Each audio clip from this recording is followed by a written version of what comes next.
Voltamos para o último bloco do nosso programa. Estamos conversando com o médico Heleno Rodrigues Correia Filho sobre as dificuldades para estabelecer a relação entre trabalho e doença. Muito bem, doutor Heleno, normalmente nas avaliações médicas parece que o corpo humano é visto aí até meio que mal comparando como uma máquina. Essa peça funciona, a outra precisa de reparos e assim por diante.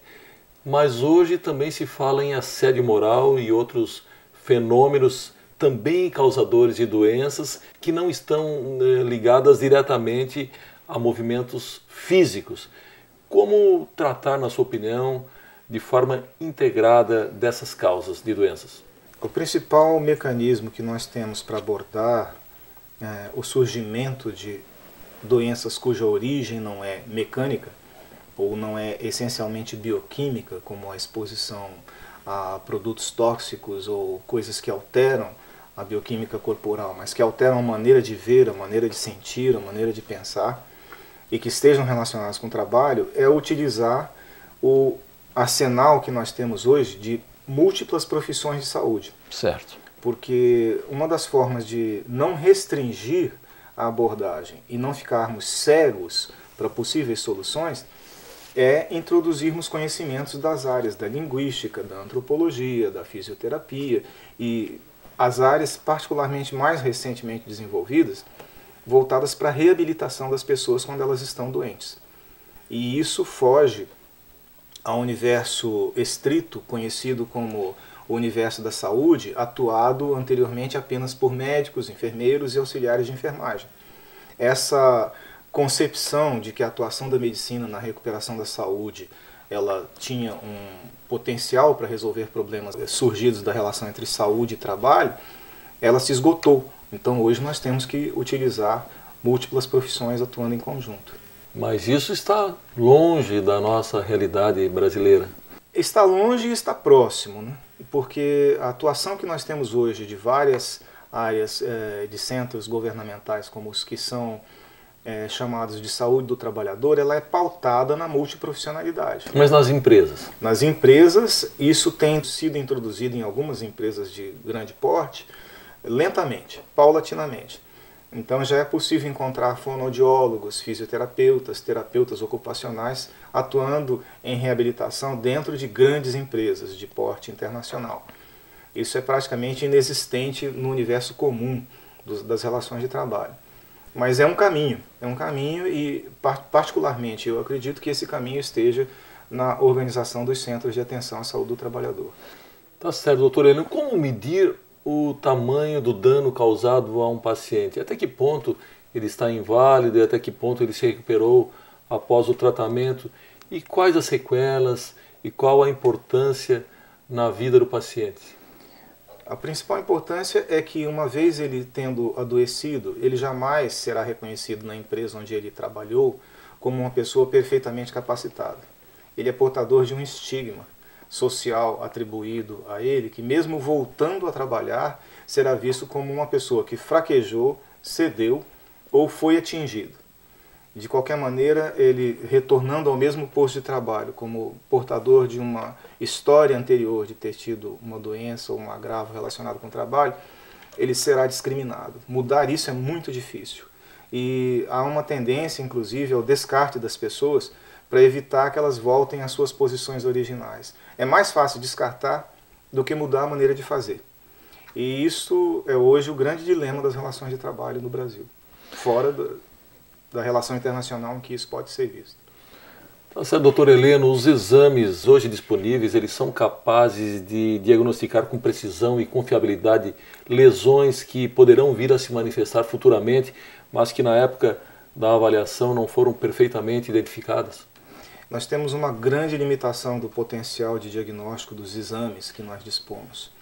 A maioria dos exames médicos são voltados para adoecimento agudo, para manifestações críticas, alterações claramente desencadeadas na bioquímica do corpo ou na biomecânica corporal.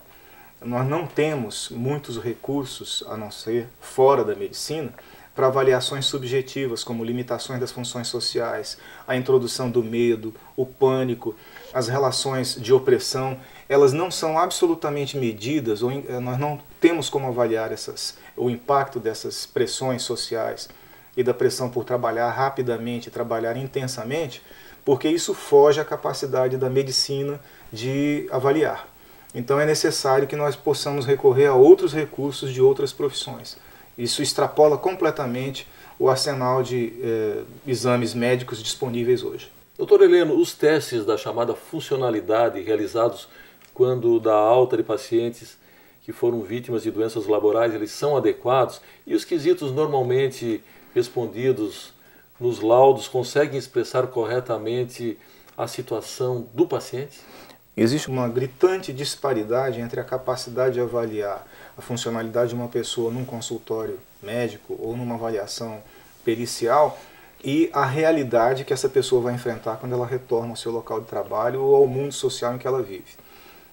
A única possibilidade de se fazer essa avaliação seria recorrendo a uma avaliação ampla, como existe hoje a classificação internacional de funcionalidade, que recorre a aspectos sociais, aspectos de interação psicológica, aspectos de subjetividade afetiva, que fogem à competência e fogem até ao objetivo de um exame médico pericial, como ele é feito hoje em dia.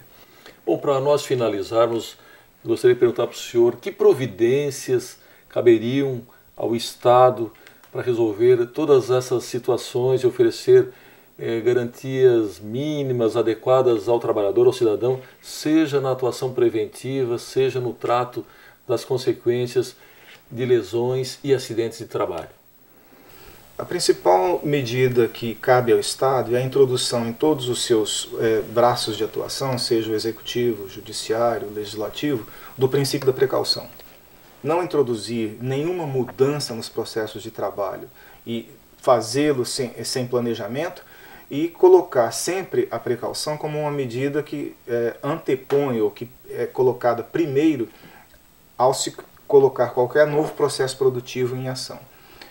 Cabe ao Estado a responsabilidade que já tinha anteriormente, que é de vigiar, a gente chama isso de vigilância em saúde pública ou vigilância em saúde, simplesmente, de vigiar os processos já existentes de produção, mas também colocar outras formas de antever quando se colocam novos processos produtivos, quando se instalam novas fábricas, quando se estabelecem cadeias de prestação de serviços, como está agora previsto nos grandes eventos como a Copa e as Olimpíadas, que vão desencadear a formação de cadeias imensas de prestação de serviços em todas as cidades que vão ser as sedes desses jogos, e que vai desencadear a possibilidade, ao mesmo tempo, de se fazer um trabalho novo, que antes nunca foi feito, e antecipadamente prever o que ele pode gerar de impacto social negativo, impactos para o meio ambiente, para a saúde das pessoas, de tal maneira que o Estado possa agir antes do que vai acontecer. Tá certo, doutor Heleno, infelizmente o nosso tempo se esgotou. Muito obrigado pela entrevista. Sou eu quem agradece. Chegamos ao fim do nosso programa. Hoje conversamos com o médico Heleno Rodrigues Correia Filho sobre as dificuldades para estabelecer a relação entre trabalho e doença e as consequências disso para o trabalhador. Voltamos semana que vem com mais um tema do seu interesse. Até lá!